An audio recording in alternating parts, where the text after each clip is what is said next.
Hi everybody, could you please give me a message if you can see me and hear me? Hello. I see Dr. Paul answering to me right now. Hi Paul, welcome to the lesson. Is there somebody else over here? Amy Lee is here. Hi Amy. And I'm waiting to see other comments. Azumi, hi Azumi. Happy that you are all there with me to learn the violin today. Where are you from? Rani, I see Rani, Dean, Raoul's Creations, Sergi, Viola, somebody from Thailand, Karas. Hi, welcome, Aditya. Nice to see you here. I'm doing fine, thanks, Raoul. Where are you guys from? Many people from India, great. And from Australia, Isabel. From Shanghai, somebody. Great. So we are here gathering with people from all over the world, even Chile. I'm not sure what time it is over there, but it should be really, really late for you, probably. Hi from America, from the Philippines. Oh, probably it's really early for you guys from America, right? Yeah, I'm from Ireland. Great. So happy to see all of you here. So now I want you guys to write down in the comments. Oh, great, there's somebody from Germany too. I'm also living in Germany. So please write in the comment, what would you like to do right now? We are going to vote for it.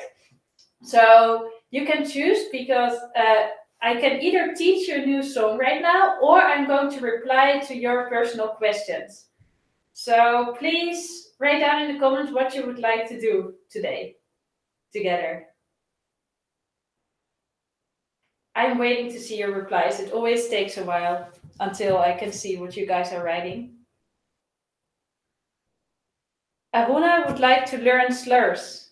David would like to learn everything, and Raoul would like to learn a new song.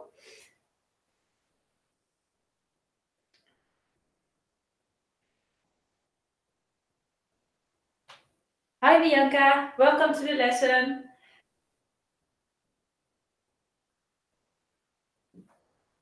Then Amy wants to get rid of her beginner sound, and Bimi Folua would like to learn more about speed. And many people also want to learn about vibrato. 3 of you guys want to learn about vibrato. So right now, I think maybe we do 2 things. First, we will work a little bit on vibrato because many of you guys ask for vibrato right now. And then maybe we will work a little bit on slurs too, because that is better for beginners. If you are still a beginner, it's better to start with learning skills and learning all the basics, and only later on learn the slurs. Only later on learn vibrato. So please start to learn skills and slurs and learn the basic techniques. And vibrato is better to get started when you already can play the basic techniques. So I think most of you guys are beginners. Okay, so I think I will do something for beginners first. We will start with a beginner skill. So everybody get your violin, because now we will get started practicing a scale together.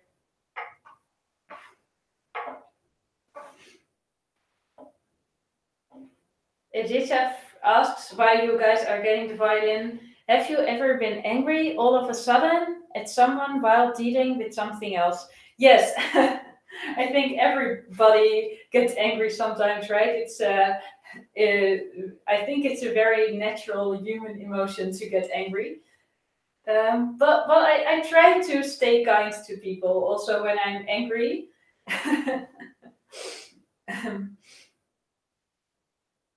It's not very cold over here. It's really warm actually in this room. Okay. Right now we will get started with a skill. So, going to put. Ooh, wait a moment. I messed something up on my computer right now. Thank you for bearing with me.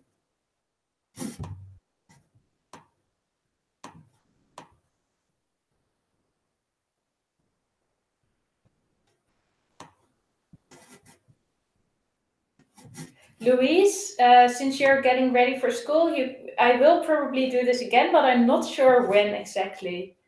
When exactly we will have another lessons. But I will let you know. If you will do another lessons, I will send an email if you are on the website, if you filled out your email on the website. So right now we are going to start with a beginner scale. So all get your violin, and could you all just start with no fingers, but just take the right left hand hold. And do you guys know what the right left hand hold looks like?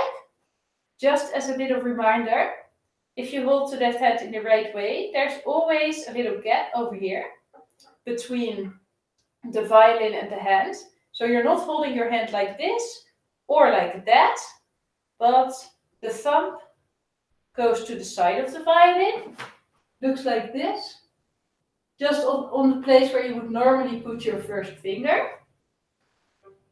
And then you take your hand and you kind of like let it move upwards like this, so it is straight. And do you see that the forearm and the hand are lined? They are like one straight line. There's not a kind of like, yeah, how would you call that? A corner between the hand and the arm, but it is aligned like this. Please also remind not to hold your hand like this. Do you see now there's a corner over here? Your hand should really be kind of straightly aligned with the arm. So that is how we get started right now. So as soon as you put your hand over here, we are going to play an A string. Could you all play an A string?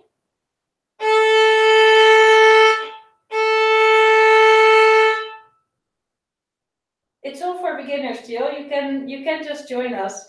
Who has their violin with them right now? Please like to put your violin down for one moment and write in the comments if you are like joining the lessons, because then I know that somebody's actually joining it. So I will wait for a moment before we go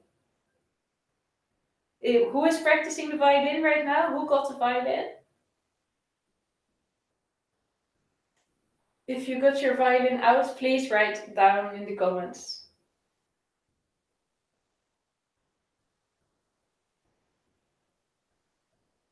Rado is listening. Yes, David has his violin. Great. Okay. Is there somebody else who has his or her violin? Because I want to see if you guys actually are practicing with me right now. Because otherwise I could more like give tips. If everybody's like on his job and just watching, it would be maybe not as interesting to do skills together. Okay. So right now, because there are some people that are having their violin with them, I'm going to go on with practicing the skill. So we already played an open A string, and now we are playing the first finger on the A string. So get your violin again, and put your first finger on the A string and place it and play. So we played open A string and then the first finger on the A string. After that, we will play a high second finger on the A string. So this one. And then we will play, do you see it? And then we will play a third finger. So in total, you can play it once more. We are playing A. Then the first finger. The second, and then the third. Oh, the mic is maybe too loud, somebody says. I will put that on the violin. Does it sound better now?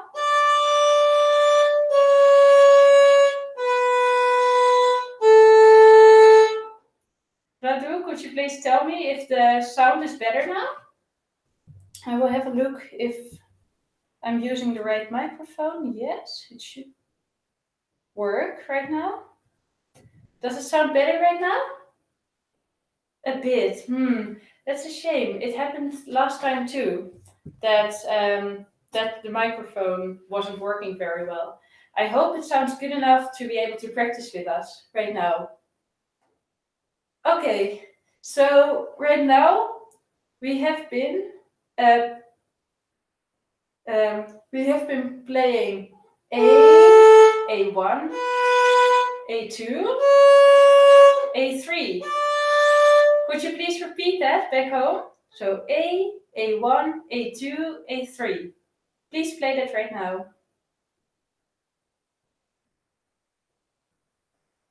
Jill, I will probably, I will let you know if I will give an advanced lesson. Probably in March I will give an advanced lesson about vibrato. And I'm not sure when I will give another live lesson before that. I think that will be my next live lesson. Will be about vibrato in March. And that is very suited for more advanced players. If you are not able to play vibrato yet, but you are able to play basic scales. So right now, if we play this now, we are going to try to play slurs. And that is what one of you guys asked for. So we are going to practice slurs. And do you guys know what a slur is? A slur is that you are binding the notes together on one bow stroke. So instead of playing back and forth, we are playing two notes on one bow stroke. So do you see that I'm just striking my bow once, or like I'm just doing one bow stroke? And there's two notes on it. So how do you practice this? This can be quite a challenge in the beginning, and you can try it for yourself right now and notice that it is quite challenging, and probably you hear these kinds of sounds. So I want to give you some tips on how to practice it. So first, you start practicing it with the easy scale I just showed to you, like this one. And so you can practice it with this easy scale. So what is important with slurs? The first thing is that we don't stop the bow in the middle of playing the note. So instead of stopping the bow, we are just playing one note all the time, and then we are just putting the finger on the string. So play A, and then just put the finger on the string, but keep moving the bow, and don't wait with the bow or stop with the bow, but just move your finger, but the bow just keeps moving in the same direction. So how tightened should we make the bow? There should be about a pencil that you could put over here. So do you see this is about this size is about the size of a pencil in the middle of the bow. So it shouldn't be too much, but also not too little. So right now we are playing. So did you try to play a slur? If you tried it and if you had any trouble with it, please comment below what your trouble was, and then I'm going to help you to learn the slur. So the second thing, which is very important with slurs, is that you keep about the same space for both notes. So if you're playing two notes on one bow stroke, you are going to divide the bow. So you have this amount of bow to play with. And if you play a slur, you try to use about half of the bow for the first note and half of the bow for the other note. So you play the first note, and if you are in the middle of the bow, like about over here, as you see, then you are playing the second note.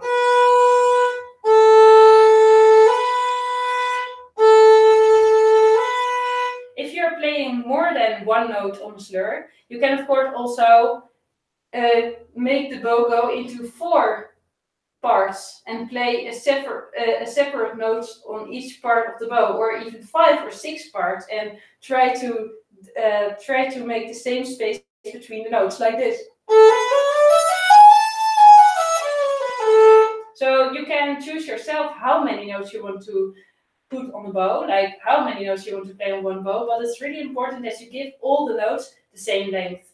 the same amount of bow, because it is really, really hard if you, I'm going to show you what it sounds like if you don't do that to demonstrate it.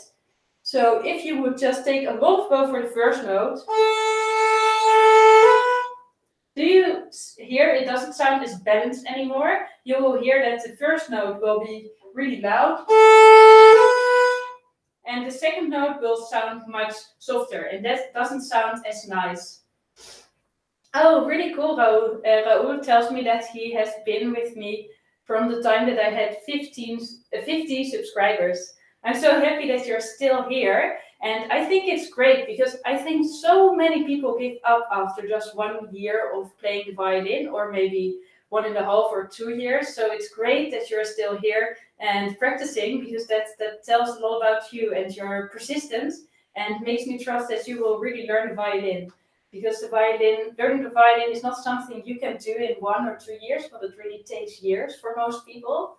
So it's really great if you are so persistent. So did you guys try the slur already? And tell me in the comments what was like. So, like, do you have any troubles with the slur? Because right now I can also give more answers about slurs. Yeah, and just by the way, I'm really happy that all of you guys are supporting me, because it's not a long time ago that I had 50 subscribers, as Raoul said, and it's amazing to get so much support from all of you from all over the world. So thank you for being here with me and supporting the channel and spreading the word. And yeah, it's just a big blessing for me that you guys are all here and practicing with me. Okay, so David says it sounds smoother right now. So right now it sounds quite easy. It is quite easy for him, which is great. So how much pressure should you put in the bow? That's a really good question, Johnny. So it depends on which part of the bow you are. Or how do you say? It depends on which part of the string you are on the violin. So you have basically, we violinists call it contact points, and that is the part where the bow it gets in contact with the string. And on the violin, often teachers say there's 3 contact points. The first contact point is when you play really close to the bridge of the violin, and then the second contact point is in the middle between the bridge and the fingerboard. And the last contact point is really close to the fingerboard.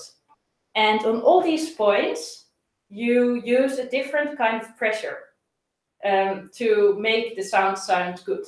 So if you play over here, really close to the bridge, you have to play really slowly and put a lot of pressure on the bow. So you have to put quite some pressure on the bow, and also bow slowly, and then it will sound good. But if you bow too fast, or if you put too little pressure, it will sound like this over here. Do you hear that over the microphone? It sounds quite bad. So if you get to the middle, you will need to put about average pressure on the bow and also average speed. So the middle is quite forgiving. So if you are a beginner, I always recommend playing in the middle, because the middle is normally more forgiving, and you can like vary the speed and the pressure a little bit more than over here or over there. And if you are really close to the fingerboard, you have to bow fast and put little pressure. Close to the fingerboard, the sound will normally sound quite soft. And close to the bridge, the sound will sound loud, and also very more like with attack.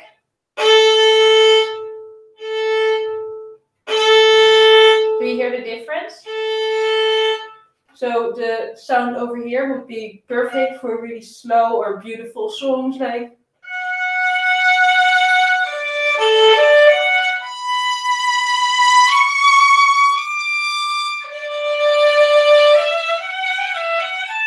That would be perfect for like this part of the part close to the fingerboard. And if you want to play like a song with a lot of attack, you would play close to the bridge. So like.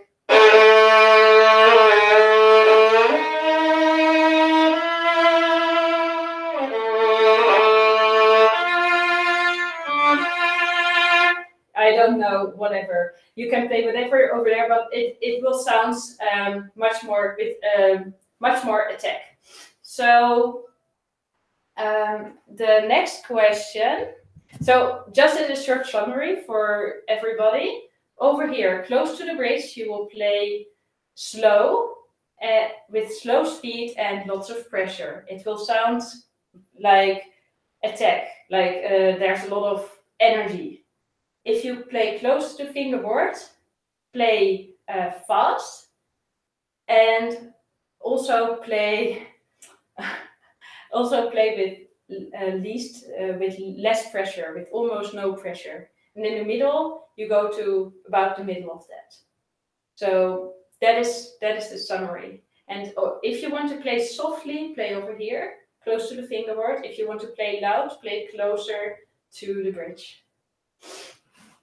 The next question is viola. No, maybe there's somebody else before even. Okay, pressure. I can't keep the right pressure position on the left hand and the bow speed at the same time. Yes, this is a common problem, and this happens all the time because it is hard to do two things at the same time. So what I can recommend is to practice without any fingers. Just put your hand over here, so you can just focus on the bow, and then you can try to play in the middle. Then you can try to play over here or over here,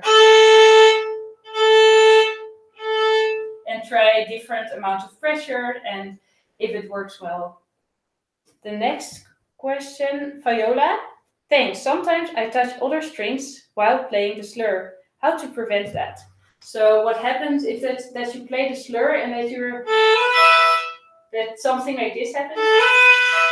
So that's when you're touching another string, you are basically either putting the bow a little bit too much downwards or too much upwards. So probably if you put the finger down, what many people do, you put the finger down and then automatically you also put your bow hand down over here. This is like a reflex that many people have. And what is important is to keep the bow hand exactly at the same point if you put your finger down. So don't move it downwards or upwards. And if you hear, it depends on which string you hear, in which direction you have to move it. So if you hear the string below the string, so if you want to play on the A string, but you hear the E string, then you will have to move your hand a little bit upwards on the moment you play the note. So just imagine you're putting the hand upwards on the moment you're playing the next note. If you hear the string below, so if it sounds like this,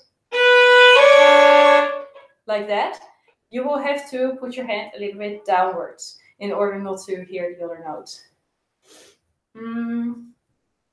David Brotherton says, when should I use slurs in songs? So it's you can use slurs normally if you want to get kind of legato sound. And what I mean with that is that sometimes you have songs that are like maybe the best. For instance, if you have Harry Potter, for instance, you have this part like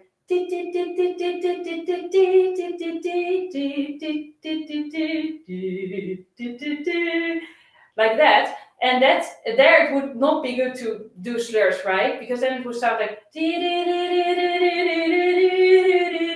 but you want like, so when you would use slurs is on moments that songs should sound legato, which means very much like you're singing and there's no space between the notes, like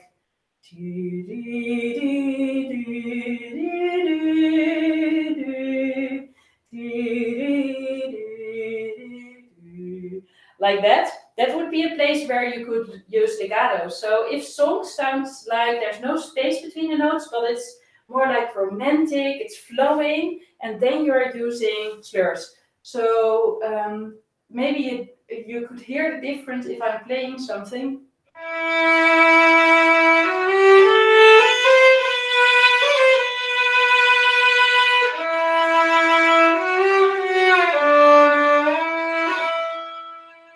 This was with slurs, and now I'm playing it without slurs, and it will get completely different sounds.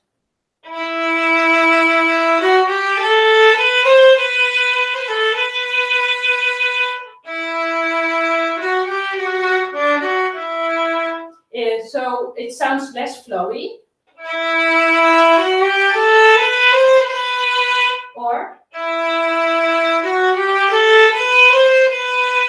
do you hear the difference? It sounds so different. So that is the moment. It is actually, it's a personal interpretation. That is the shortest answer. And normally you would play it with songs that you want, if you want songs to sound really flowy and beautiful. The next question.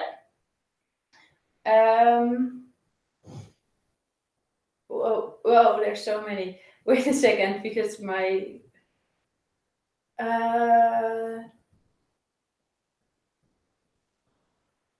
how do you control the position of the bow? Is another question about slurs.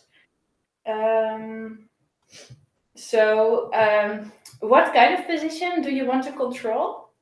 Thank you, Jill Kiss. You are a lovely person too, all of you, by the way. Thank you so much for joining. Can you try to teach some music except English? I would love to teach some music in another language, but I think many people won't understand it anymore. Hi, I was wondering if we can play forte using less bow or play piano using more bow. Are these things connected? Thanks. Yes, it is definitely connected. So if you want to play forte, and for many people that maybe don't know what forte means that you're playing loud. And piano means that you're playing soft. So piano, soft, forte is loud. So, and Lucas was wondering if you can play forte using less bow.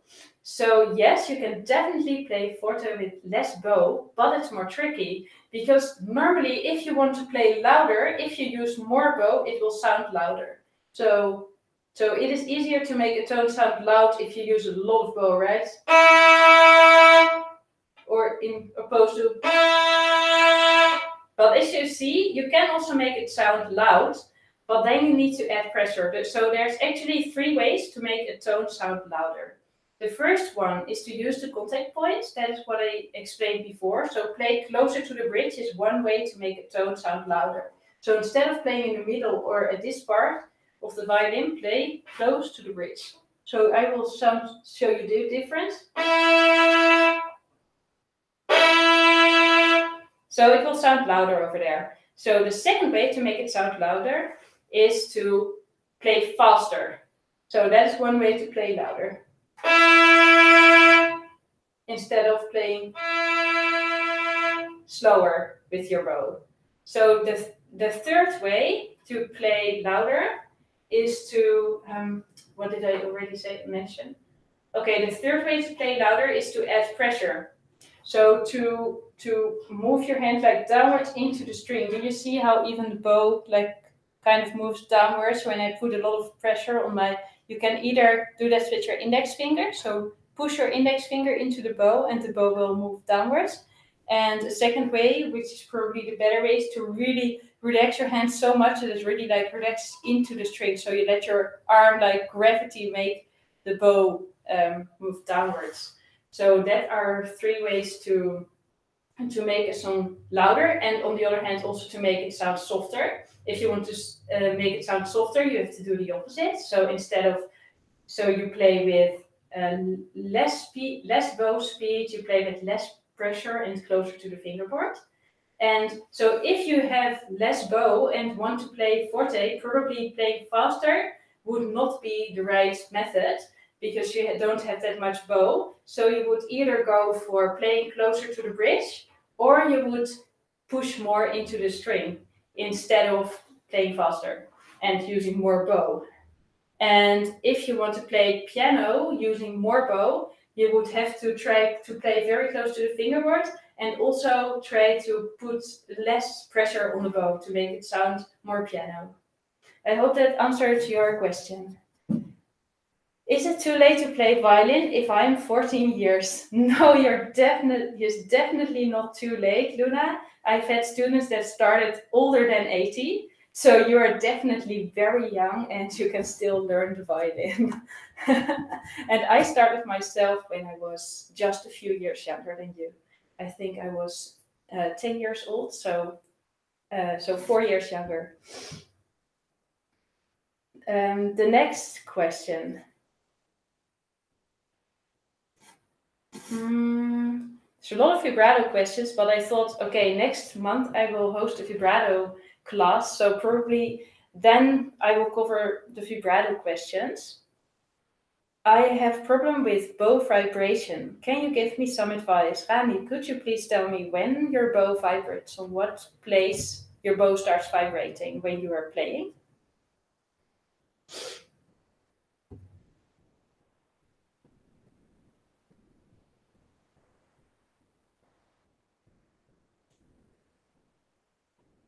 So when does it start trembling? On the moment that you are playing in the middle, or playing over here, or playing over here? And all of you guys can do that. Just play one bow stroke on an open string.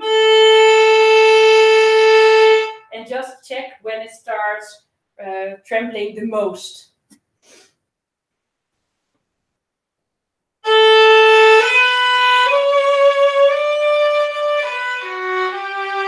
You just play a little bit and check where does the bow start trembling. Thanks, Lucas, for answering. Ed Morris says, my challenge is to learn to use longer bow strokes while playing songs, while keeping melody. Okay, I guess we all have this problem to do everything at the same time, right? This is like the problem that we violinists have, that we have to focus on so many things at the same time. So if you what I recommend to you is to practice everything that is hard for you separately. So instead of playing songs while keeping the melody and doing the bow strokes, that is a way to get overwhelmed quite quickly. So if you, on the one hand, want to use longer bow strokes, and on the other hand, want to learn new melodies, I would separate the two and learn new melodies with like slightly less good bow strokes, and then practice your bow strokes. For instance, by practicing either tune that is super easy for you, but the best way would even to just practice your bow strokes with open strings and just practice the bow strokes in front of the mirror, so you can 100% focus on it for 100%. And also you could practice bow strokes just with 2 fingers or 3, like make it really easy for yourself. So Rani already answered to the question. He says that normally he gets most trouble when he plays fast notes. He starts shaking the most. So I think the reason for your hands shaking is that there's too much tension in your arm. That is normally the reason that people start shaking when playing fast notes. So try to relax your hand as much as you can when playing fast notes. And the best way to do that is actually to practice slowly. And I know this is not the favorite thing, like this for most people, not the coolest thing to hear. At least not for me. I always wanted to play quickly right away, especially when I was 10 years old. I was like, I want to play quicker. But really, practicing slowly really helps to make the bow tremble less when you play faster, because you're actually not tensing up that much. So and then just move on to playing faster on the moment you can really relax your hand. And I think that's the reason. So please try to play some fast notes and check if it is right that your arm feels tense and your hand feels tense. You can also already try to relax your hand directly. I am not German, I'm from the Netherlands, but I live in Germany, in Berlin. That's also where I teach lessons, if one of you guys lives here too. So Radu says, I'm mostly after half of the bow I start trembling, and Johnny too. So that is another reason. Then you're probably trembling because of another reason. So if you are mostly having troubles in the middle of the bow, it is mostly because of the reason that you have to start using another part of your arm when you are playing on the upper half of the bow and the half and the below part of the bow.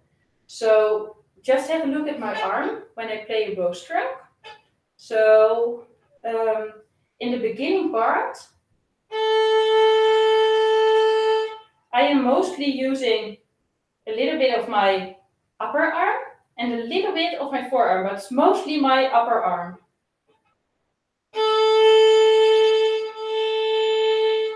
And if you are about in the middle of the bow, you start using your forearm, so this part, to finish. So, first you're using your upper arm, then you're in the middle of the bow, and then you start using your forearm. So many people have trouble with the switch between those two, because for many people they start to either just use their upper arm or use too much of their forearm, but mostly it is that people use too much of their upper arm. So on the moment that they are in the middle of the bow, they keep using their upper arm, and then the bow kind of slacks off. Mostly it's not that extreme, but it uses a little bit, and then you already hear that there's some shaking coming. So that is normally the reason that it shakes in the middle. And then you have to try to have a look in the mirror and see if you're actually, first, if you're aware that this change is there, because some people don't even know that they have to switch their arm, switch the part of their arm they are using, and they just don't realize that there's this mechanism. So try to check if you are actually using your forearm on the moment you are going downwards, and then try to see if your bow keeps straight parallel to the bridge.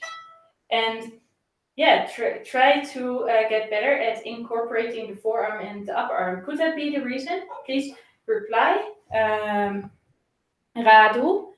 And the other person, Johnny, thanks for asking, and please reply if that helps you with your question.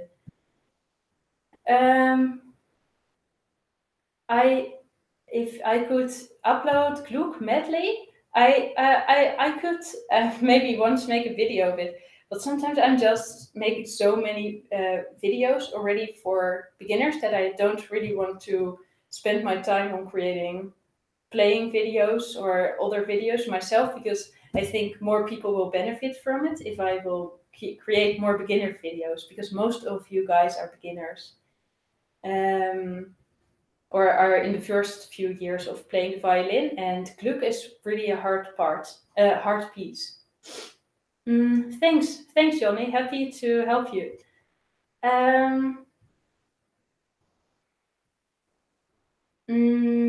I'm just wondering if there are still any other questions. By the way, does any of you guys join Beginner Bootcamp? Did you already hear of Beginner Bootcamp? Probably you did, because I was writing about it all the time. But is anybody of you joining? I think most people that join are not from this part of the world that is awake right now, but it would be really cool. Because there I will give you much more personal advice, and we will have a private Facebook group, and I'm going to give everybody more personal advice on playing videos. So if you would like to get some more personal advice from me and you are in the beginning stages of playing the violin, I could definitely recommend having a look at Beginner Bootcamp, because until tomorrow I'm running this discount.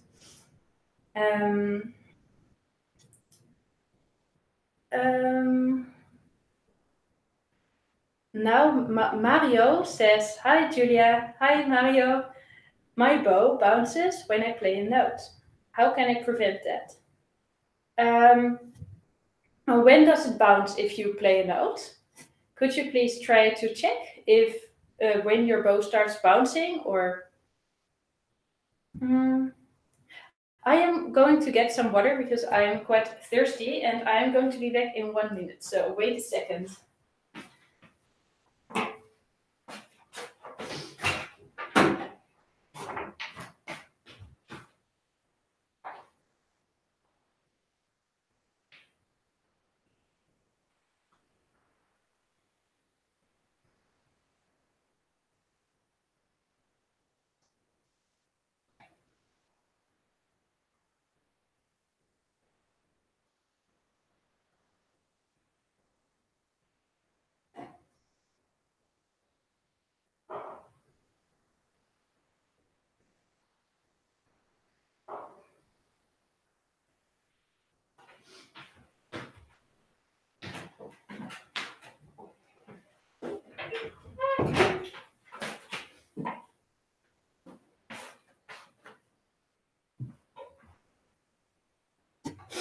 Radus, Mario says, yes, Rado, that's my problem. Okay, so Rado says, I feel like I'm not using the right tension for the bow. From here, I feel my bow is bouncing. Yes. Okay, so let's work on the bow hold together. That is definitely one of the reasons that many people are like struggling with bouncing and stuff like that because their bow hold isn't strong enough. So please get your bow. Thanks, Prashant. so get your bow and I'm going to show you the bow hold. So what is very important is the best would actually be if I could actually see your bow hold because then I could tell you exactly what the reason is. So does your bow hold look like this? The first thing to check is your thumb round. Are you rounding your thumb? Is it curved like this or is it round? Often this is a reason that people don't have good bow control if the thumb is like curved like this. So you could have a look at that. You could also have a look if your pinky finger is round like this, if it isn't like that or coming from above. So that are two ways to check if your bow hold is good. So could you try to hold your bow just with 2 fingers? Just try out if you can. This is a funny way to check if your thumb and pinky finger are at the right place. And if you can, put your fingers back on the violin and on the bow, I mean. Your middle finger is hiding the thumb and is exactly on the other side of the thumb. So if you're like moving your middle finger like this, you should be able to see the thumb. And if you put it back, it should hide the thumb. And this finger goes next to the middle finger. If you can see that this finger is a little bit further away. Some people also play with this finger a bit closer. Doesn't matter that much. So it is like this. So it is definitely then if your bow hold is right, but you are still hearing a lot of bouncing and you feel like it's because of the bow hand, it could also be that you're tensing up a lot. And if you are tensing up, it starts bouncing much more. And in that case, try to always put the bow on the string before you start playing. So one of the reasons people start bouncing is that they start playing a song and then they kind of like let the bow clashes on the string like this. Okay, this is probably a bit exaggerated, but many people start like.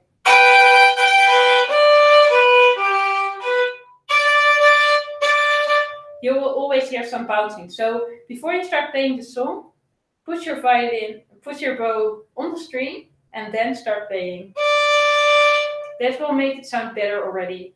Then try to not put too much pressure, or especially not tense up your hand too much, but try to relax as much as you can.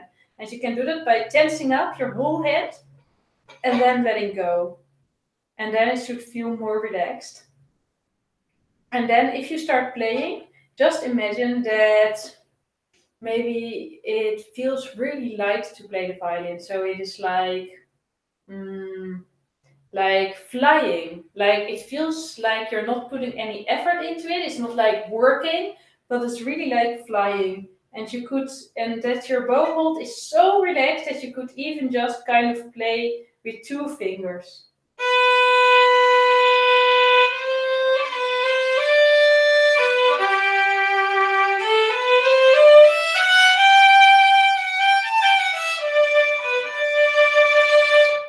Do you see that I was playing with 2 fingers? And this is because if the bow is imbalanced, you don't really need to put any pressure on the bow, but you can just like let the bow slide over the instrument.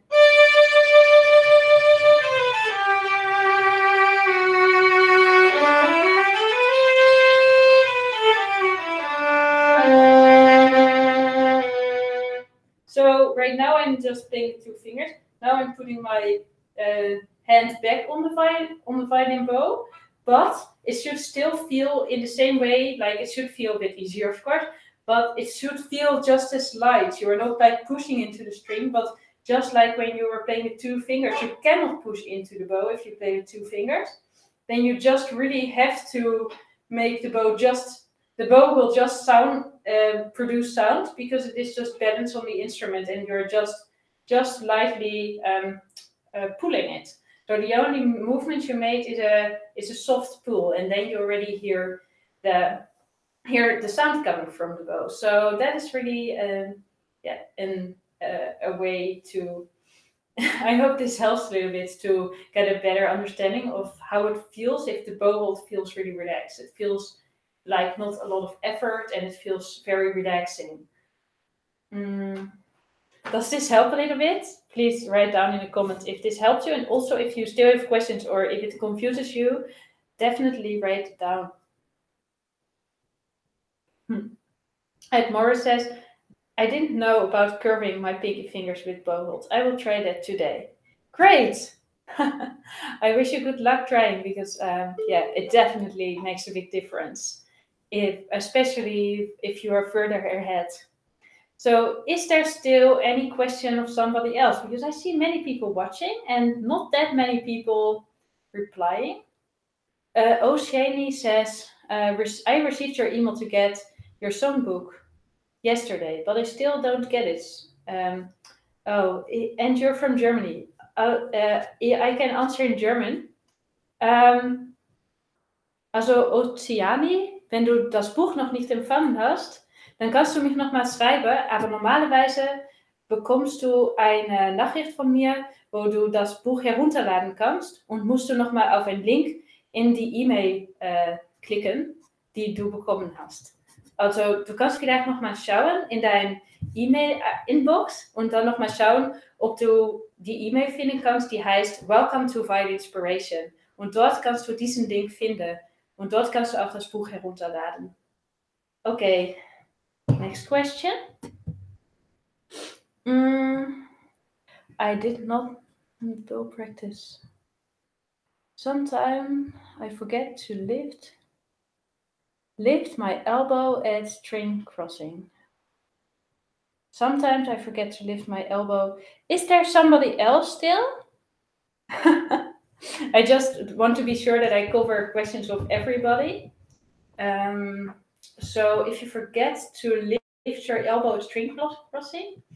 Und wenn es nicht funktioniert, Oceani, please, du kannst mich einfach nochmal schreiben auf meine E-Mail-Adresse und dann werde ich dich nochmal einen neuen Link zuschicken, wenn es nicht funktioniert hat.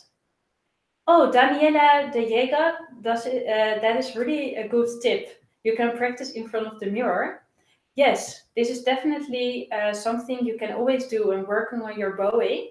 And if you are forgetting to lift your elbow with string crossings, I normally actually recommend to practice the parts where you do that really slowly and precise and kind of split the string crossing and playing the note, because normally it is at the parts that you are playing a difficult note and changing strings that these kind of things happen. So then I'm splitting it. So I'm going to show you what it looks like because it's not that easy. Oh, okay. There's somebody. over here at the door. I have to open the door. I will show you afterwards.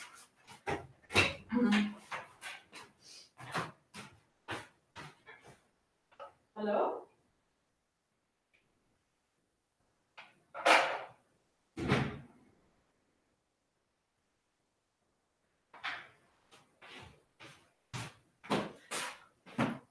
So there's a package and a package that my boyfriend ordered, and right now the man is there, like the post. So I have to wait for it for a moment and sign the package, and then I will come back to the lesson. So thank you for waiting with me. Um,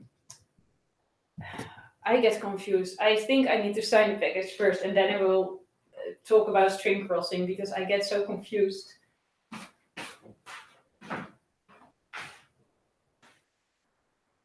Hallo?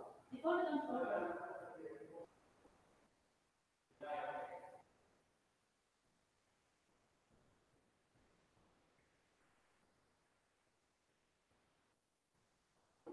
Hallo?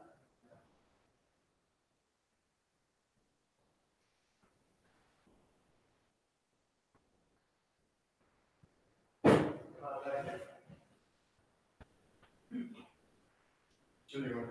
Kein Problem. Anders. Können Sie vor Sekunde bitte? Okay. Sekunde. Sekunde. Oh ja, dit was Okay. Ich denke was. Wo sind Sie da? Perfekt. Ja, gerne. Dankeschön. Tschüss. Oh, okay. Grüße.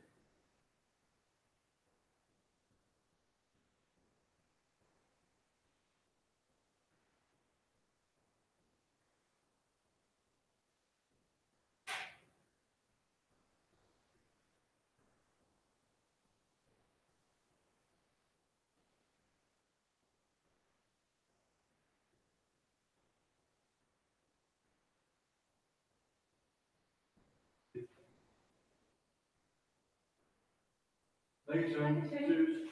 Tschüss.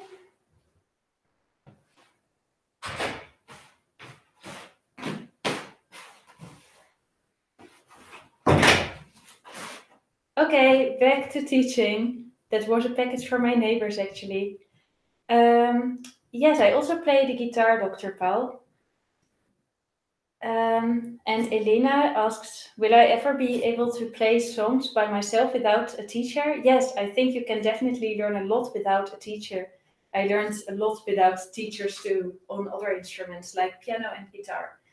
And yes, I do think teachers really, really help to make your progress go faster because often they will help you to just see some things that you don't see, and sometimes you're struggling with it for such a long time, and then you just have one teacher say, "Do this," and then directly your problem is gone. So I think that is a really good thing about working with a teacher, and also it gives a step-by-step plan. Like normally teachers, or at least but I think most teachers have a plan in their head what they want to do with their students. So you don't have to figure out yourself where to start and where to go afterwards, but they think about it like, okay, first I'm going to do this with this student, and when she can play that, I'm going to go on, teach her this technique. So that is definitely a good thing about a teacher. It normally goes faster, but I definitely think you are able to learn a lot without a teacher too, especially until intermediate level.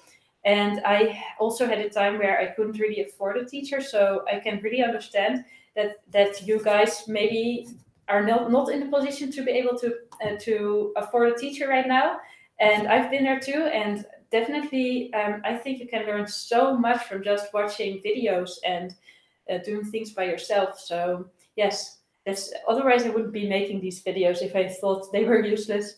So yeah, I think you can definitely learn a lot without a teacher.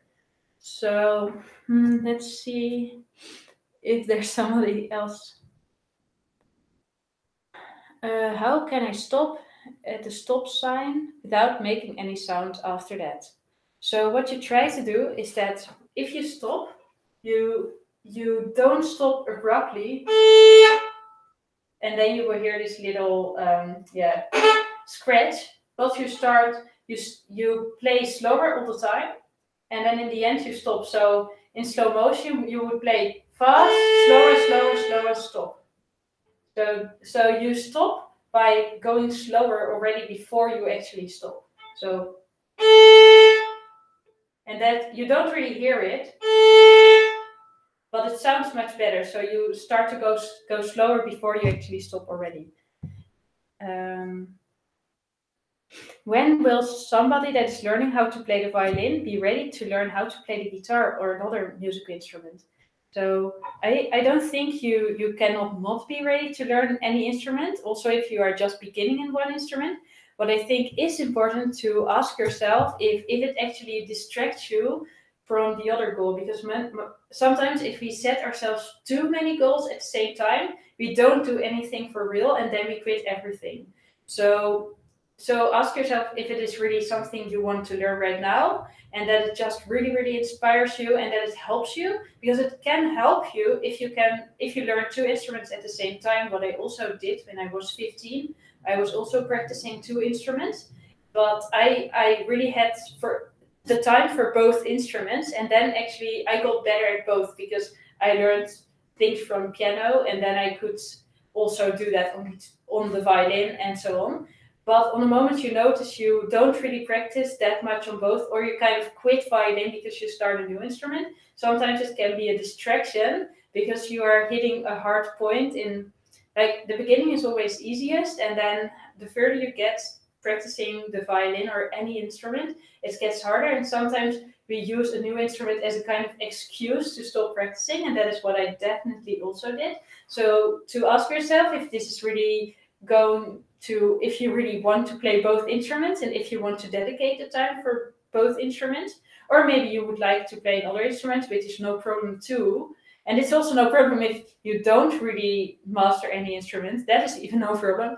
But I think if you really want to master an instrument, then it is also really important to dedicate yourself to something, to say, okay, if I'm going to start playing the violin, I'm dedicating at least 5 years to it to really practice this. And then I can do other things at the side, but this is going to be one of my main focuses, and to not lose it, to get out of touch with that, because it would be a shame for all the progress you already made, and you are getting closer, even though sometimes you don't feel like it if you're practicing and you're not getting any results, which many violinists can probably relate to. But you are getting better, I promise you. And in 5 years, you will thank yourself that you actually got the dedication, and that you went on with playing an instrument. Because to my experience, it gets only more fun if you get a little bit better. Then you can join jam sessions, you can join bands, and that is, for me, one of the most fun parts of playing the violin, to be able to play with other people. So I would really not want anybody to give up before that stage, because this is a really amazing stage.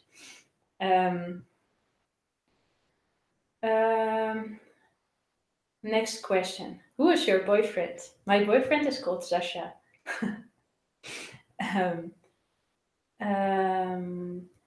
How to play fast 16e notes. 16th note. So if you are playing really fast notes, what is your problem with playing fast notes? And so I'm not sure what the problem is right now, but I guess it is just hard to play fast. So there's two ways to play faster. The first way to play faster with 16th notes, it's just by practicing really slowly and getting a little bit faster every day, like progressively getting faster. So the second tip I want to give with playing fast notes is to use little amount of bow. So if you want to play fast but use a lot of bow, it gets much harder. But if you use a little amount of bow, it gets much easier to play fast. So use as little bow as you can, and then also try to relax your hand as much as you can, and just go faster if you really feel like you can still relax your hand and play faster. And otherwise you have to go slower and really just speed up a little bit every day, so you almost don't notice the difference, but in a few weeks you will see that you play much faster. when playing a song, how to know the bow directions, up or down. It is definitely, I think it is often a personal choice for people, so the sound will be different if you have different bow directions, but there are some general rules that I think you can apply. And that is that normally if you want to accent a note, you will play a down bow, and if you don't want to have an accent on a note, you will play an up bow. And normally in classical music and in pop music, you want to have accent on the first and the third beat. So normally you start with a down bow on the first beat of any bar. If that if that is confusing to you because maybe you cannot read sheet music yet, you try to hear where's the accent of the song, and there you will play a down bow. So if you hear a song like Harry Potter,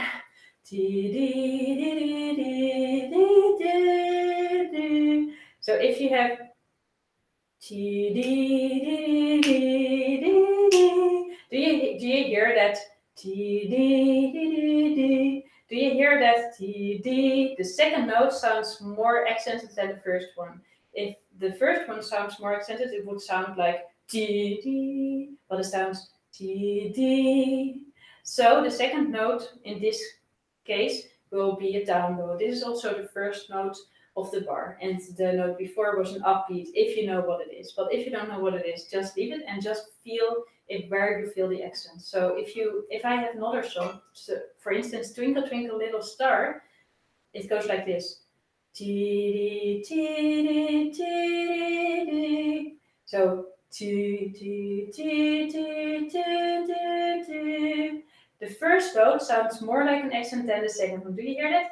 T T T T instead of T T T T. That would sound weird, right? So the note that gets accented gets down bow. This is the general rule, and try to use it when you are trying to decide which notes to play down bow. How do you stop from moving forward towards the bridge? Probably you are sometimes not playing straight with a straight bow, and I would recommend practicing in front of the mirror if you can, and just looking why you are moving towards the bridge, because normally the reason is that you're playing not straight and then you're just moving in the direction of the bridge, maybe because your hand is too much in the direction of your body. You have to practice this in front of the mirror, because if you don't practice in front of the mirror, you don't know if you are actually playing straight. Because if you just look at your bow, you can't see if it is straight. Right now, my bow looks straight, but as you guys can see in the webcam, this bow is not straight at all. So I have to correct myself in the mirror and see. Right now, it should be straight.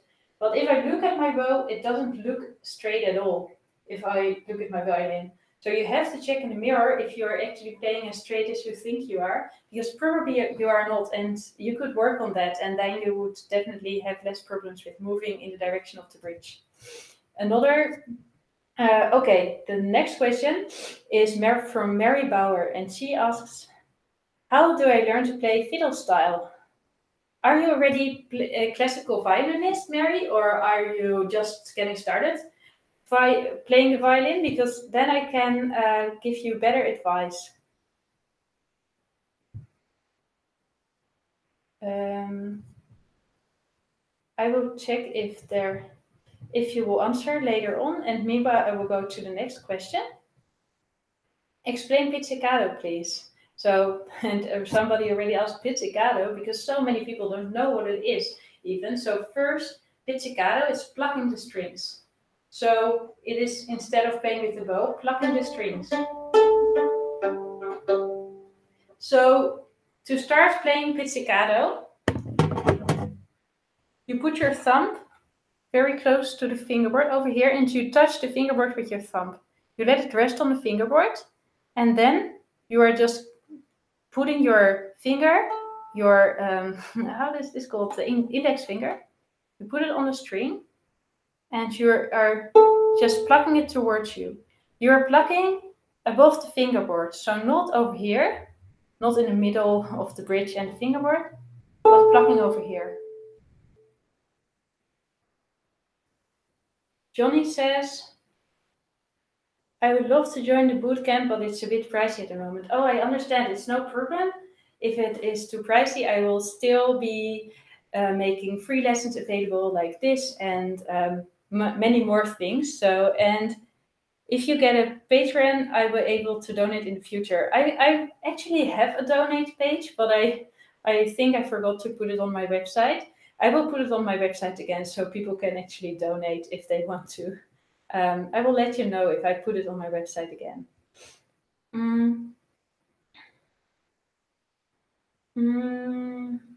Is it normal when you shift on another note? There's a note. Oh, wait a second. I will getting. Oh, Mary Bauer already replied, and she said she's just getting started and she would like to learn fiddle, which I think is a great goal because fiddle is one of my favorite styles.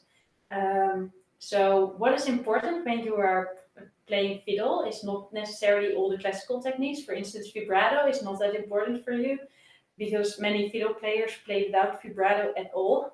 And also positions are not that important because most fiddle players can play almost every song without playing in position. So without playing at the higher positions on the instrument, you can play almost everything on the lower positions. And also many bowing techniques are not important. I'm first telling what not to practice because I think so you can really focus on the things that are most important and not get lost in all the things that you seem to have to do if you want to learn the violin or fiddle, whatever you would like to call it. So so you don't really also need to work a lot on playing on this part of the bow because most fiddle players play a lot on this part of the bow. So you don't really have to learn any techniques like that. You don't really need it at all. You can just play back and forth all the time. And you don't also need to practice slurs that much, but a little bit. I think slurs would be interesting. Yes, do practice some slurs. Because if you have...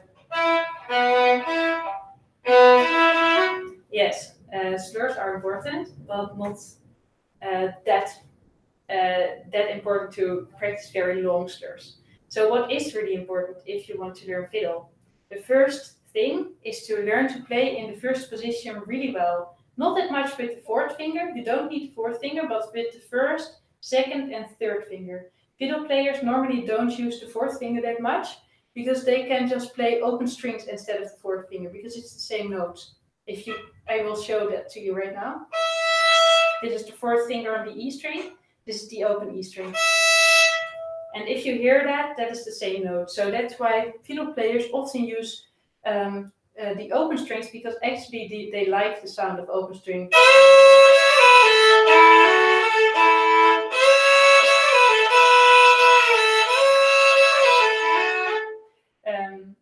If you hear, it doesn't sound bad to use open strings. It even sounds good when you're playing fiddle.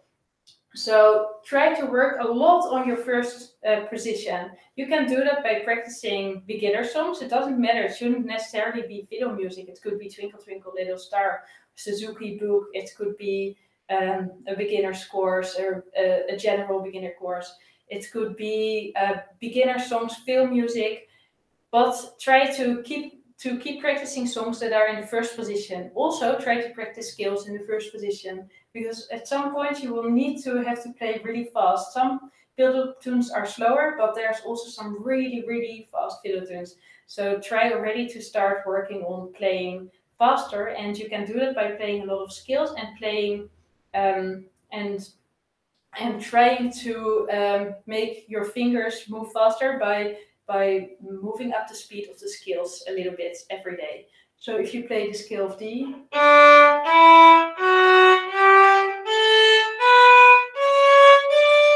probably that would already be fast if you're just starting out and then you're trying to get faster.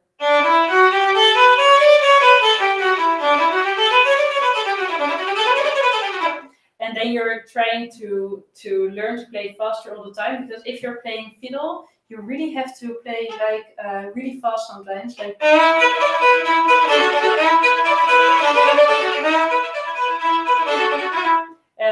that kind of tunes that go really fast, and this is kind of slow if you compare it to some people that are jamming.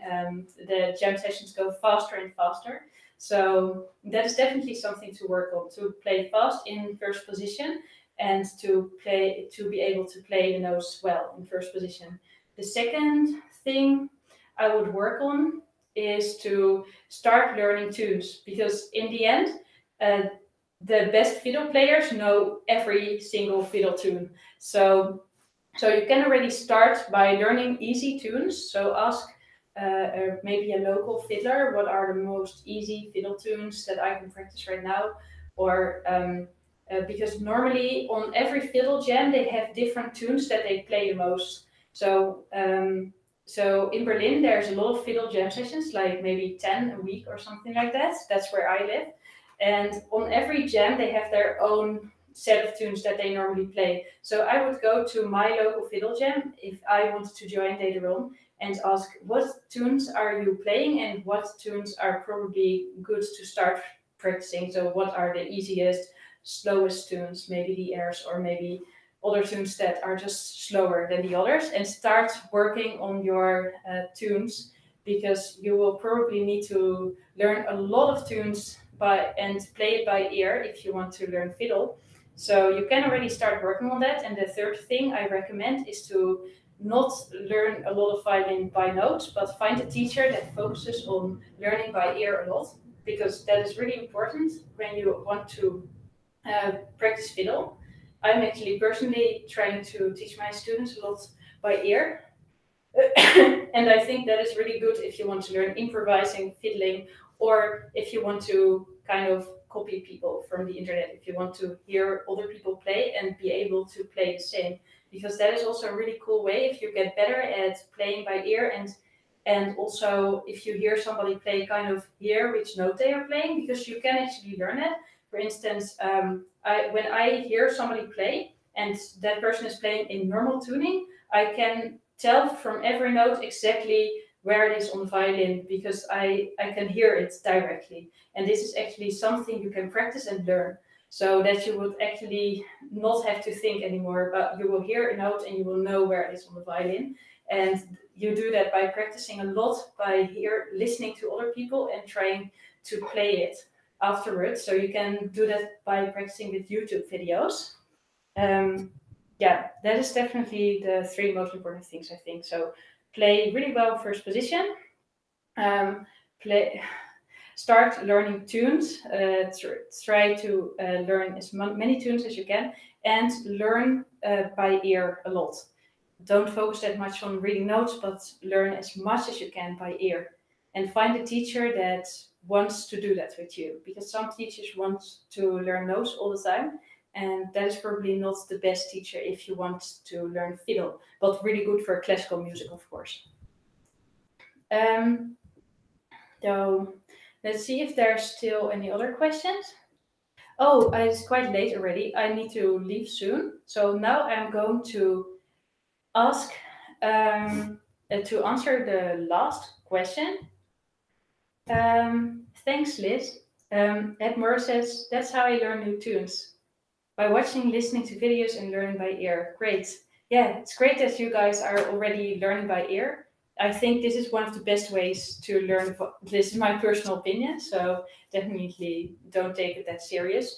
But yeah, I think it's one of the best ways to learn to play in tune and to yeah to get better at kind of getting more musical, to learn more by ear and less focusing on the notes. I think it also helps with playing in tune more, because my students that focus most on playing by ear often also play the best in tune, because they listen the most. Yeah. So I think for the other questions right now, I have to leave soon, because I need to do some other things, like teaching the violin, but here at home.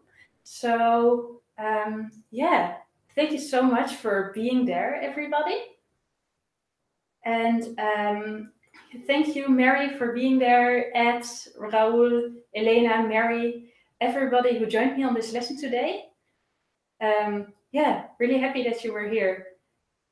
And I'm going to say, if there's any last request that you guys feel like this is really important. This is something you really need to cover. If there's anybody who's like, no, you didn't see my question, and like ask me right now if it is really important to you, because I will answer one last question.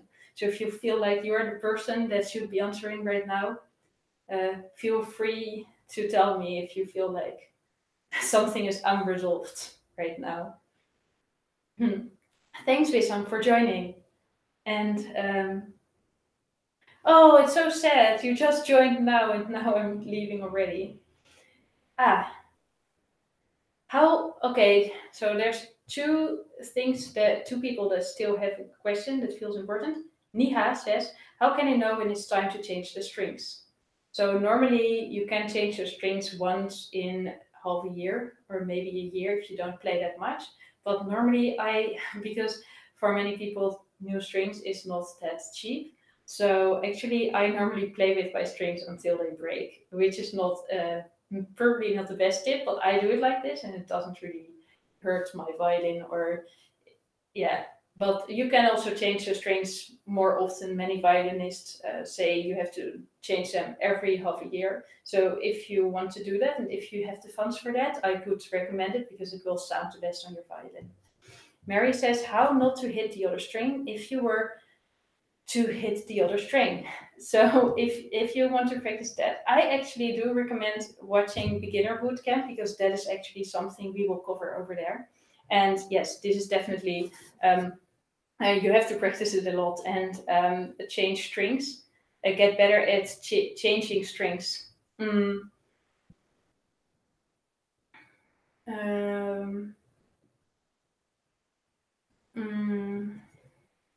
when is the next love chat?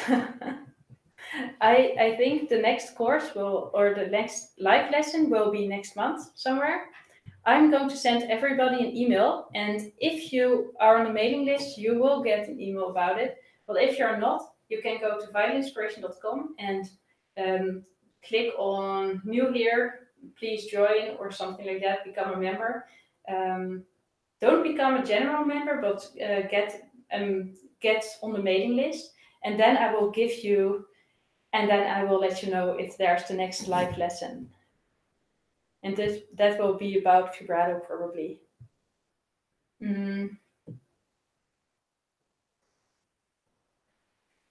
So right now I will be leaving. Thank you so much everybody for watching, and I really hope to see you back another time at another lesson. So thank you so much, and I wish you good luck practicing the violin. Don't give up. The best way to learn the violin is by actually practicing. So if you can get your violin right now and start practicing right now, just 5 minutes a day already makes a huge difference. And in the end, practice is the most important thing you can do. No matter how many tips, how many teachers you get, the best thing will be to practice, because so many things are easy to explain, but you really have to feel it in order to be able to do it. So definitely, if you can right now, take some time to schedule a practice session if you are not at home right now, and if you cannot practice right now get your calendar and tell yourself, I'm going to practice right after work, or right at this time, or tomorrow at 16 at 4 o'clock or something like that. Just make a practice session right now. Take it as the best practice for me. Practice.